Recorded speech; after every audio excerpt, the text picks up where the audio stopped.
This is the X-Zone Radio TV show with Rob McConnell on the X-Zone Broadcast Network and our worldwide family of broadcast affiliates. If you have a question for Rob McConnell or his guest, or if you've had a paranormal experience, call toll-free 1-800-610-7035 extension 0 or email xzone@xzoneradiotv.com.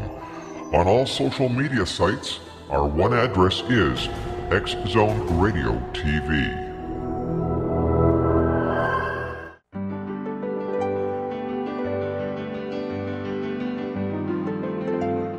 Named one of the world's greatest psychics, Elizabeth Joyce is now giving readings worldwide via Skype. Elizabeth Joyce is recognized for her clairvoyant ability to help find missing persons, her analysis of dreams, past life regression work, mediumship, and her accurate predictions. Elizabeth has been a frequent guest on the X-Zone Radio show with yours truly, Rob McConnell, now for several years. For an appointment with Elizabeth Joyce, call 201-934-8986 or Skype at elizabeth.joyce. And for more information, you can always visit Elizabeth Joyce online at www.new-visions.com.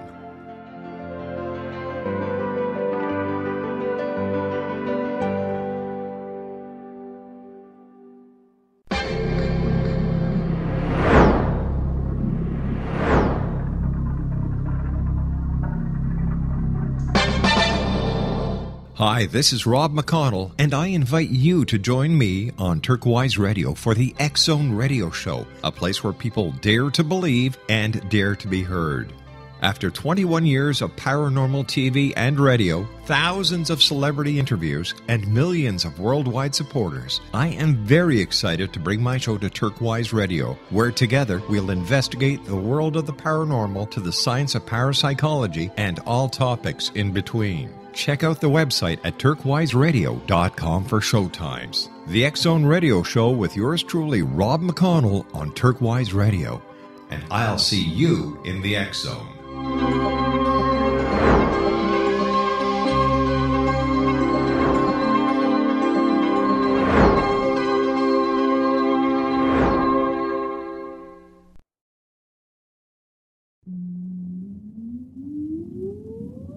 Countdown for blast off. X minus 5, 4, 3, 2, X minus 1, fire.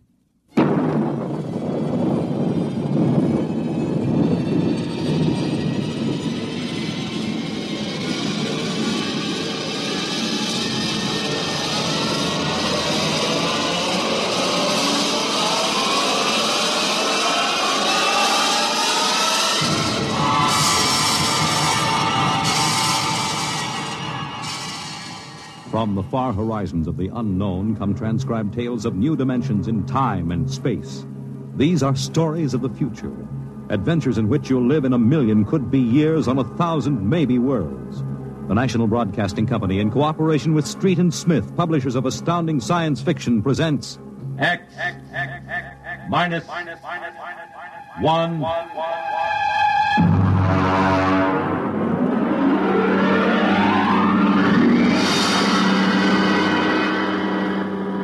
Tonight's story, Cold Equations. There is no margin of safety along the rim of a frontier. There can't be any until the way is made for those who come later. Until then, the penalty for mistakes is a grim one. The laws of physical nature operate with irrevocable certainty, with no room for mercy, kindness, or sentimentality. In space, life becomes a cold equation, and the equal sign is often followed by death. I know. I'm the pilot of an EDS.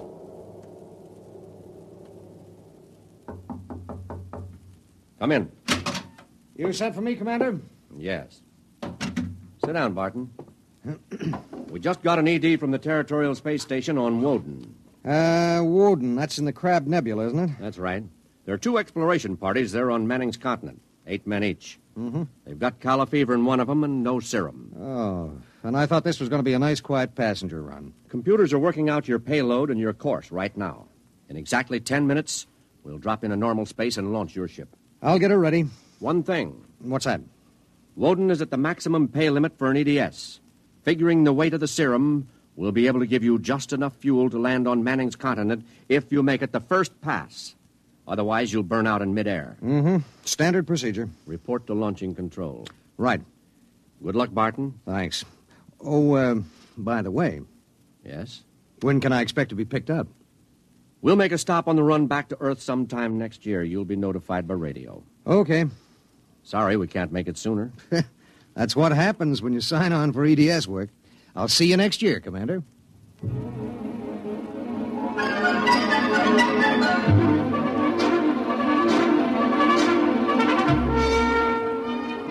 Down in the belly of the Stardust, the crew was working like beavers to get the EDS, the emergency dispatch ship, ready. Mechanics and technicians were swarming all over the place. Girls in inspectors' uniforms were checking the gauges in the supply cabinet. 9 minutes later, the exact course was in the computer. The serum was stowed in my supply cabinet closet, and little EDS 4G3 was ready to be born into space. Barton, Yes, sir. 30 seconds to blast off. All set? All set. I'm turning you over to traffic. Ready. Traffic control.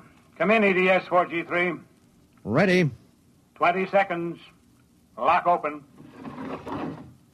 15 seconds. Space drive on. Space drive on.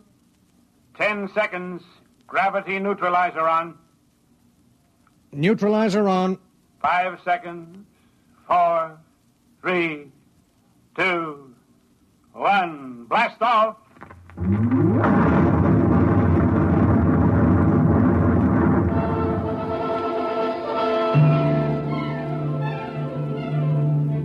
I don't remember how long it was afterwards that I first noticed something wrong. Maybe an hour, maybe 2. There was nothing to show it except the needle and the heat gauge. It was on 0 when we left the Stardust, and now I noticed that it had crept up toward the 30 mark. That meant something inside the ship was radiating heat. That something was in the supply closet, and it was alive.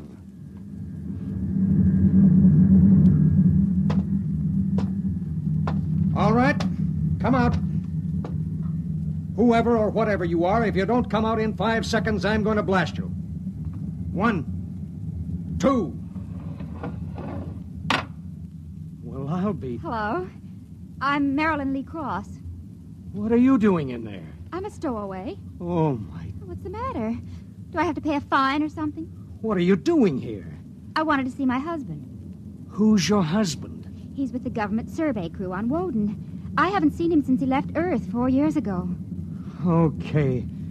But what made you hide in my EDS? I have a job waiting for me on Mimir, but I heard you were going to Woden and there was plenty of room, so I hid. Oh, I knew I'd be breaking some kind of rule, but what's one little rule?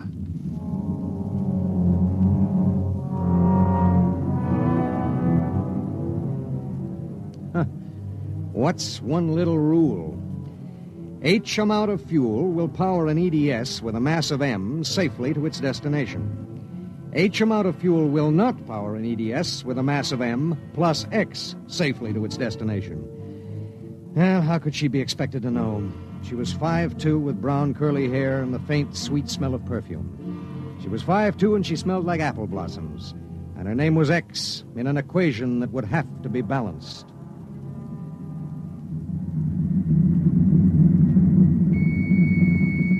Stardust. Come in, EDS. Come in. This is Barton, emergency dispatch pilot 4G3. Go ahead. Give me Commander Delhart. What's the message, EDS? I have to consult Commander Delhart. The commander is busy. Listen, you squirt. Give me Commander Delhart. One moment, 4G3. Commander Delhart, emergency message from EGS 4G3. This is Delhart. What is it?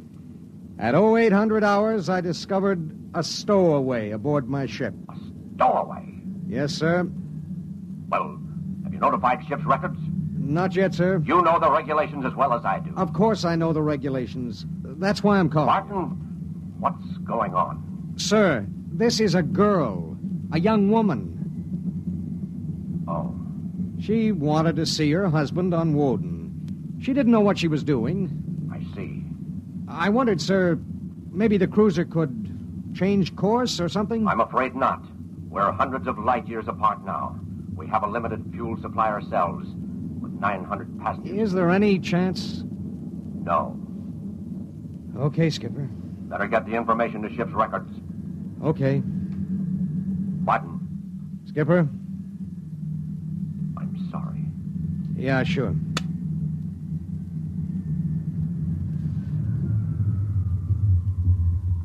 You cut our acceleration, didn't you? Yes. Why? Oh, save fuel. For a while. How did you manage to stow away? Well, I was taking a language lesson in Mimirese from a girl in the inspection corps. The order came in for your trip, and I just went along on an impulse. Oh, it was easy. I'll be a model prisoner, I promise. Oh, if you were only a thief or a spy, it would make it easier. Make what easier? Forget it.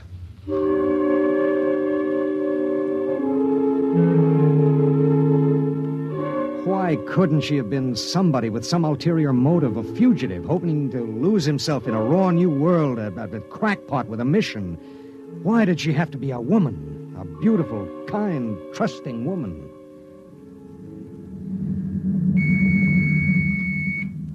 Stardust. Barton, EDS 4G3. Go ahead, 4G3. Identify as stowaway. Give me your identification disc, Miss Cross. Here. Why? Well, it's for ship's records. Identification number T8374. One moment. This is for the gray card, of course.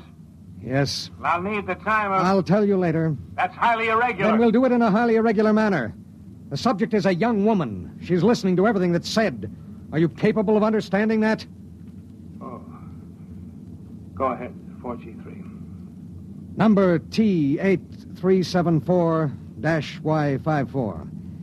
Name, Marilyn Lee Cross. Female, married. Born July 7th, 2160. Good Lord, you're only a child. Height, 5 feet 2 inches. Weight, 110. Hair, brown. Eyes, blue. Complexion, light. Blood type, O. Original destination, Port City, Mimir. Listen, I'll call you back later. Look, miss. Marilyn. Look, Marilyn. I guess you don't know what you got yourself into here. Well, it's like this. This ship is carrying Calla fever serum to the survey group on Woden. Yes. Their supply was wrecked in a tornado. The fever is always fatal unless the serum is given in the first 48 hours. Now, these little ships have exactly enough fuel to reach their destination. If you stay aboard her, your added weight will cause it to use up all its fuel before it can land. What happens then? We crash. You die, I die, and 6 fever victims on Woden die. Well, can't they send out another ship to meet us? There are no ships to send. Well, Oh, no. Oh, no, you couldn't do that. That's how it has to be. But that's crazy. I haven't done anything. I haven't hurt anybody. I'm sorry. I should have told you before, but I wanted to make sure there was no other way. You mean it? You're going to make me leave this ship? That's how it is. But I'll die. I'll explode. I'll be like those horrible pictures about... Try to understand. I do understand. You're going to kill me, and I didn't do anything. I know you didn't. That has nothing to do with it. It has everything to do with it. Nobody just dies like that for no reason. Oh, listen. Maybe there are other cruisers you don't know about. Maybe the radio, maybe it... Now, listen to me. It's different here, different from anything you've ever known.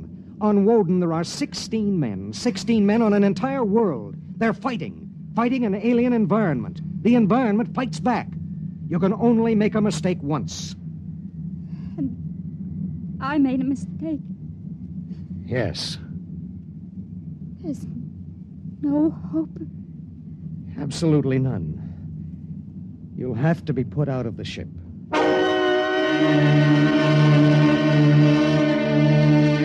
It was better so. With the going of all hope would go the fear. Then would come the resignation. She needed time, and there was so little. EDS. Starship to EDS. Need pertinent data. All right, Starship. When do you expect to complete your report? I need a computer check. I'll give you statistics. Statistics. This is EDS 4G3. I'm intersecting course vector 7.3 at 0831. Deceleration 1750, weight 1 ton. I would like to stay at point 10 as long as the computers allow. Will you give them the question? Check. I'll call you back. We wouldn't have long to wait. The new factors would be fed into the steel maw of the computer bank, and the electrical impulses would go through the complex circuits. Here and there, a relay would click, a tiny cog turn over. But it would be the current, formless, mindless, invisible, which would determine with utter precision how long the pale young girl beside me would live. 5 little segments of metal in the second bank would trip against an inked ribbon, and the machine would spit out the answer. You will resume deceleration at 1910. It was 1810 when he spoke. 1 hour. She has 1 hour to live.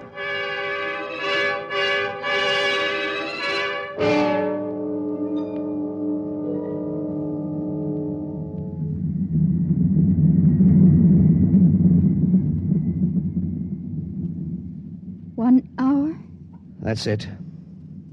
All I did was hide in a closet. And now you tell me I have to die. I don't believe it. You might as well get used to it. If this happened back on Earth, 1,000 ships would fill the sky.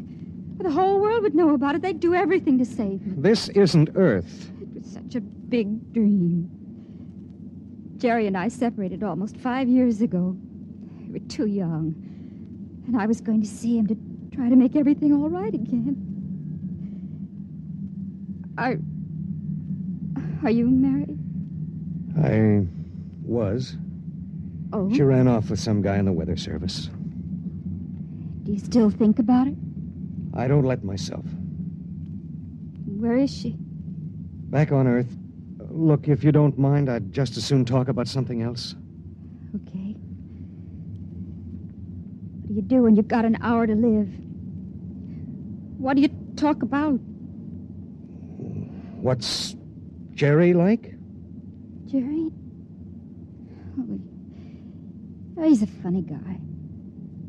When he found out, I mean about the other fella, he didn't get mad. He cried. That was all he felt, sadness. So you walked all over him? Well, I thought I wanted him to get mad at me, to be jealous. And now? I've been thinking about him for 5 years. So when I heard the ship was bound for Woden and I knew Jerry was there, I stowed away. I didn't know about the fuel. I didn't know this would happen to me. She had violated a man-made law that said keep out. The penalty was not of man's making or desire. It was not a penalty men could revoke. H amount of fuel will power an EDS with a mass of M safely to its destination. The time was 1830. 40 minutes. It was beginning to get me. A space frontier is a rough place, and I'd seen 100 men die since I left Earth. But this was different. I watched her as she wrote a message to her folks. I watched her as she fought her way through the black horror of fear toward the calm gray of acceptance. And then there it was on the view screen. The planet Woden. A red ball enshrouded in the blue haze of its atmosphere, swimming in space against the background of star-sprinkled blackness. The chronometer on the instrument panel said 1845.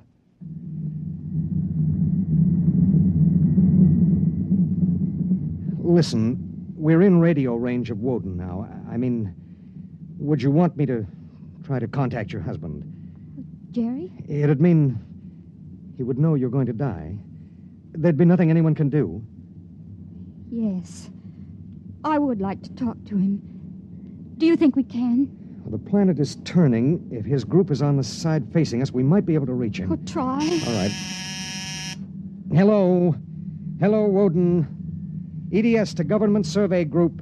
Can you hear me? Come in, Woden. They may not be monitoring. Hello?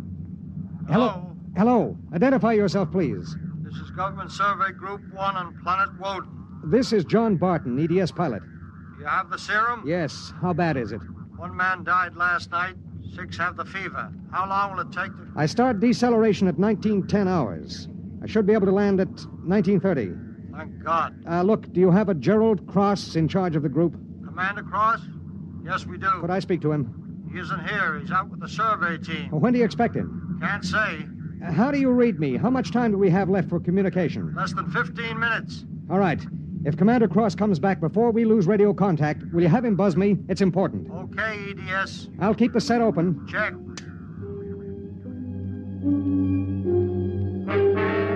The minutes passed like small bits of eternity.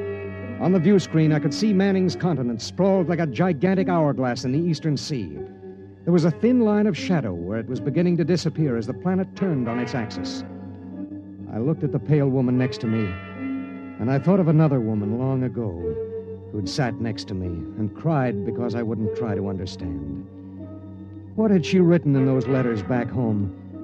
What would they think of the faceless, unknown pilot who'd sent her to her death? What would I think of myself alone nights, reliving this voyage?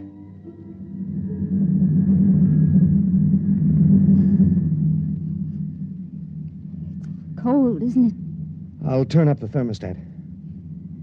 Nothing from Jerry? We have about 2 minutes of radio contact left. Maybe it's better. I mean, suppose it were you and your wife tried to call you. How would you feel? I don't know. Do you ever hear from her? I got a letter about a year ago. I tore it up. That was foolish. Yeah, it was. Life is so terribly short to be wandering around alone. Well, Wait a second, we're getting something. How much time before I have to leave the ship? About 10 minutes. Hello, EDS. Hello, EDS. Come in. Come in. EDS. This is Woden. I have Commander Cross. All right, go ahead. Hello, this is Commander Cross. Jerry Cross? Yes. I have someone for you. Go ahead. Hello? Jerry? Hello? Jerry? Who is it? It's me, Marilyn. Marilyn. I wanted to see you again. I stowed away on the EDS. You what? But Marilyn... It doesn't matter, Jerry. All that matters is that I can tell you all the things I've kept inside for so long. Jerry, I want you to know I've never forgotten. Oh, it's been so many years. I can't believe it. I thought I'd see you again, but now I can't. Jerry, you don't hate me, do you? Hate you? Oh, Marilyn, I've never stopped loving you. Not for an instant. Oh, Jerry. Listen, we don't have much time. The transmission is getting fuzzy. Oh, Marilyn, I've got to see you. There's got to be some way. But there isn't. Let me talk to the pilot. Give it to me. Hello? Pilot, have you called the mothership? Did you have them checked with the computers? I've done everything. You've been on the frontier long enough to know the setup in an EDS. Oh, dear God, there must be something, some way. Do you think I'd let this happen if I wasn't sure? He tried to help me, Jerry. He tried. And it really doesn't matter. I'm not frightened anymore. Not now. But how did you get here? I don't understand. Well, I was going to Mimir to take a job, I thought. And now I realize I was just going because I'd be closer to where you were. Oh, Jerry, all this time... Don't. Let me tell you something. Marilyn, I've always known you'd come back to me. I've known it every minute. It's what's kept me alive. I want you to hold that in your mind. Jerry, I can't hear you. We haven't much time. We're losing radio contact. Jerry! Oh, don't cry, darling. Just know how I feel. I do. He's fading. There are so many things to say. Jerry, if you can still hear me, maybe I'll come to see you again. Maybe I'll come to you in your dreams, or be the touch of a breeze, or one of those golden-winged little birds singing my silly head off. Maybe I'll be nothing you can see or hear, but you'll know I'm there. Think of me like that, Jerry. Goodbye. Goodbye, my darling. She sat motionless in the hush that followed. And then she looked at me. Now? Now. I pulled down the black lever, and the inner door of the lock slid open. She walked with her head up and the brown curls brushing her shoulders. I let her do it alone. She stepped into the lock and turned to face me, and I could see the pulse in her throat. I'm ready. I pulled the red lever, and there was a slight waver as the air gushed out. I thought I sensed a bump, as if something had bumped the outer door. And then there was nothing. The white hand of the closet temperature control was back at 0. A cold equation had been balanced, and I was alone in the ship.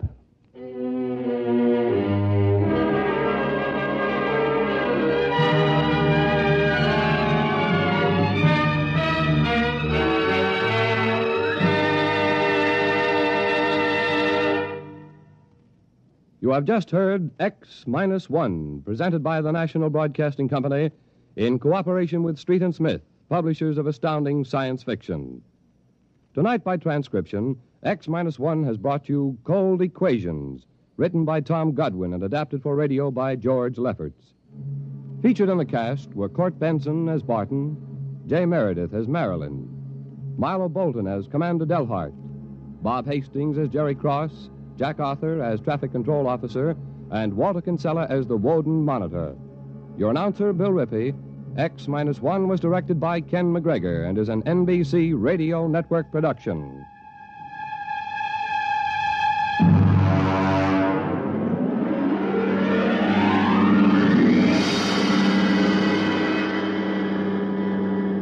And now, next week. In the days of the Windjammers, whalers sometimes went on cruises that lasted as long as 2 years, and so sometimes they had to resort to rough methods to gather a crew.